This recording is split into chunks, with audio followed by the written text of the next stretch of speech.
Finally നമ്മുടെ ISLന്റെ team of the season പുറത്തേക്ക് വന്നിരിക്കുകയാണ്. എടുത്ത് പറയേണ്ട കാര്യം എന്ന് പറയുന്നത് നമ്മുടെ കേരള ബ്ലാസ്റ്റേഴ്സിൽ നിന്ന് ഒറ്റ താരം മാത്രമേ ഉള്ളൂ. എന്തായാലും ആ ഒരു താരം ആരാണെന്ന് നിങ്ങൾ അറിഞ്ഞു കാണും. എന്തായാലും നമുക്ക് ഈ ഒരു വീഡിയോയിലൂടെ ആ ഒരു കാര്യങ്ങളൊക്കെ ചർച്ച ചെയ്യാം.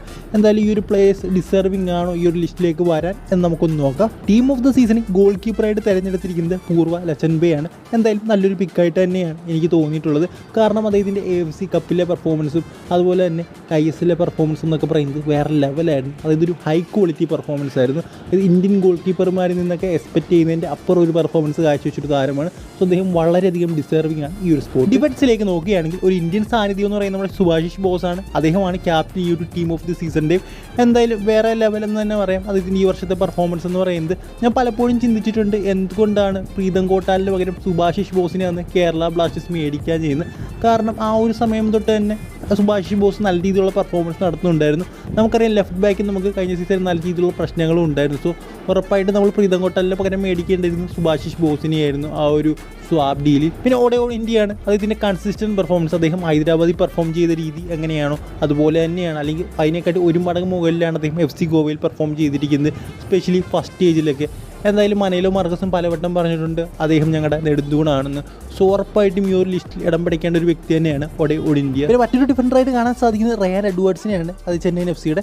എന്തായാലും റയാൻ എഡ്വേർഡ്സിനെക്കാട്ടി കുറച്ചുകൂടെ ക്വാളിറ്റിയുള്ള ഡിഫൻഡർമാർ ഉണ്ടായിരുന്നു എന്നാണ് എനിക്ക് തോന്നുന്നത്. ഇപ്പോൾ നമ്മുടെ മിലോസ് ഡ്രിഞ്ചിച്ച് ആണെങ്കിലും സന്ദേശ് ജിങ്കൻ, അതുപോലെ എൽസിനോ എന്ന് പറയുന്നത് ജംഷഡ്പൂരിൻ്റെ ഒരു ഡിഫൻഡർ, അങ്ങനെ പേരുകൾ 2-3 ഉണ്ട്. സോ അവർക്ക് കുറച്ചുകൂടെ നല്ലൊരു ഓപ്ഷനായിട്ടായിരുന്നു എനിക്ക് തോന്നിയത്. എന്തായാലും റയാൻ എഡ്വേർഡ്സ് കുഴപ്പമില്ലെന്ന് പറയാം. അദ്ദേഹം അത്യാവശ്യം നല്ല രീതിയിൽ പെർഫോം ചെയ്തിട്ടുണ്ടെന്ന് വേണമെങ്കിൽ പറയാം. ഇനി മിഡ്ഫീൽഡിലേക്ക് നോക്കുകയാണെങ്കിൽ നമുക്ക് അഹമ്മദ് ജാഹുവിനെ വിട്ടൊരു കളിയില്ല. എന്തായാലും അദ്ദേഹത്തിൻ്റെ ക്വാളിറ്റി എന്ന് പറയുന്നത് വേറെ ലെവലാണ്. അദ്ദേഹം പാസ് കൊടുക്കുന്ന രീതി, അദ്ദേഹത്തിൻ്റെ സെറ്റ് പീസസ് എല്ലാം അന്യായ സാധനങ്ങളാണ്. സോ അഹമ്മദ് ജാഹു ഇല്ലാത്തൊരു മിഡ്ഫീൽഡ് നമുക്ക് അദ്ദേഹം ഉള്ളപ്പോൾ വരെ ISL ഓർക്കുകയേ വേണ്ട. പിന്നെ മെഹദി തലാൽ, അദ്ദേഹത്തിൻ്റെ പെർഫോമൻസ് അത്യാവശ്യം നല്ല തന്നെയായിരുന്നു. പഞ്ചാബിന് പ്രത്യേകിച്ച് വലിയ അച്ചീവ്മെൻറ്റ്സ് ഒന്നും നേടാൻ സാധിച്ചില്ല. നമുക്കറിയാം ഫസ്റ്റ് ഫേസിൽ വൻ പരാജയമായിരുന്നു പഞ്ചാബ്. സെക്കൻഡ് ഫേസിലേക്ക് എത്തിയപ്പോഴാണ് അവർ വിന്നിംഗ് ഫേസിലേക്ക് തിരിച്ചു വന്നത്. അത്യാവശ്യം നല്ല രീതിയിൽ തന്നെ പെർഫോം ചെയ്തത്. പക്ഷേ അത് മെഹദി തലാലിൻ്റെ പെർഫോമൻസ് നമ്മൾ എടുത്ത് പറയേണ്ടതായിട്ടുണ്ട്. നമ്മളെല്ലാം ശ്രദ്ധിച്ചത് യുവാൻ മേരയായിരുന്നു. യുവാൻ മേര നല്ല രീതിയിൽ പെർഫോം ചെയ്യുന്നതായിരുന്നു. പക്ഷേ എല്ലാം തിരിച്ച് മെഹദി തലാലാണ്. ഏതാണ്ട് 10 അസിസ്റ്റോളമായി അദ്ദേഹം ഈ ഒരു സീസണിൽ കൊടുത്തിട്ടുണ്ട്. ഏറ്റവും കൂടുതൽ അസിസ്റ്റ് നൽകിയ താരമാണ് ഈ ഒരു സീസണിൽ മെഹദി തലാൽ. ഇനി 2 വിങ്ങുകളിലേക്ക് നോക്കുകയാണെങ്കിൽ നമുക്ക് ലാറിൻസോല ചാങ്തി വന്നുള്ള വിക്രം പ്രതാപ് സിംഗിനെ കാണാൻ സാധിക്കും. 2 പേരും ഡിസേർവിംഗ് ആണ് ഈ ഒരു സ്പോർട്ടിന് വേണ്ടി. നമുക്കറിയാം അവർ പെർഫോമൻസ് ഈ വർഷം ഏത് രീതിയിലായിരുന്നു എന്ന്, പ്രത്യേകിച്ച് ചാങ്തിയുടെ കാര്യം എടുത്തു നോക്കുകയാണെങ്കിൽ.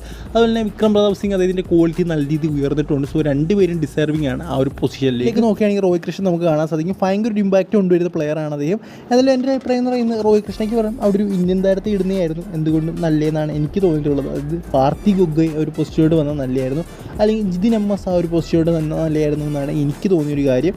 എന്നാലും റോയ് കൃഷ്ണൻ ആ ഒരു സ്പോർട്ടിന് അർഹനാണ്. ബട്ട് എനിക്ക് തോന്നുന്നു ഒരു ഇന്ത്യൻ താരത്തെ ഒരു സ്പോർട്ടിലേക്ക് ഇടായിരുന്നു, ജിതിൻ MS ഓർ പാർത്ഥിവ് ഗൊഗോയ്. മറ്റൊരു ഫോർവേഡായിട്ട് നമുക്ക് കാണാൻ സാധിക്കുന്നത് ദിമിത്രിയോസ് പെട്രറ്റോസ് ആണ്. അദ്ദേഹത്തിൻ്റെ പെർഫോമൻസിൻ്റെ കാര്യം ഞാൻ നിങ്ങളോട് പറയേണ്ട ആവശ്യമില്ല.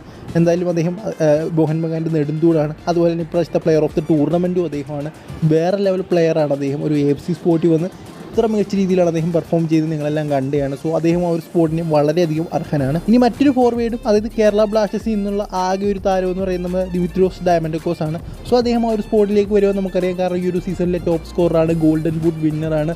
സോ വെൽ ഡിസേർവിംഗ് ആണ് അദ്ദേഹത്തിന് ആ ഒരു സ്പോർട്ട്. ഞാൻ അതിനെക്കുറിച്ച് പ്രത്യേകിച്ച് എക്സ്പ്ലെയിൻ ചെയ്യേണ്ട ഒരാവശ്യമില്ല. ഈ ഒരു ലിസ്റ്റിൽ ഏറ്റവും കൂടുതലുള്ളത് മുംബൈ സിറ്റി താരങ്ങളാണ്. അതായത് 3 പേരുണ്ട്. അതുപോലെ തന്നെ 2 മോഹൻ ബഗാൻ സൂപ്പർ ജയൻസിൻ്റെ താരങ്ങളുണ്ട്, 2 ഒഡീഷ FCയുടെ താരമുണ്ട്, ഒരു ചെന്നൈയിൻ FCയുടെ താരം, ഒരു FC ഗോവയുടെ താരം, ഒരു പഞ്ചാബ് FCയുടെ താരം, അതുപോലെ തന്നെ ഒരു കേരള ബ്ലാസ്റ്റേഴ്സ് താരം. അങ്ങനെ ഇത്രയും പേരാണ് ഈ ഒരു ലിസ്റ്റിൽ അടങ്ങിയിരിക്കുന്നത്. സോ ഈ ഒരു ലിസ്റ്റിൽ റയാൻ എഡ്വേർഡ്സും റോയ് കൃഷ്ണയും മാത്രമേ ഉള്ളൂ നമുക്ക് രണ്ടാമത് ചിന്തിക്കാനുള്ളത്. ബാക്കിയുള്ളവരൊക്കെ ഈ ഒരു സ്പോർട്ടിന് അർഹരാണ്. എന്തായാലും അവരും അർഹരാണ്. അത് റയാൻ എഡ്വേർഡ്സ് നല്ല രീതിയിൽ അദ്ദേഹം ഈ ഒരു സീസൺ കളിച്ചിട്ടുണ്ട്, അല്ലെങ്കിൽ റോയ് കൃഷ്ണയും നല്ല രീതിയിൽ ഈ ഒരു സീസൺ കളിച്ചിട്ടുണ്ട്. എനിക്കൊന്ന് അവിടേക്ക് ഒരു ഇന്ത്യൻ താരങ്ങൾ വന്നിരുന്നെങ്കിൽ നല്ലതായിരുന്നു എന്ന് എനിക്ക് തോന്നിയിട്ടുണ്ട്. പിന്നെ നമ്മൾ ഒരു കാര്യം പറയാൻ വിട്ടുപോയി, അതായത് നമ്മുടെ ഹെഡ് കോച്ച് സ്പോട്ട് അത് വന്നിരിക്കുന്നത് അന്റോണിയോ ലോപ്പസ് ഹെബ്ബാസിനാണ്.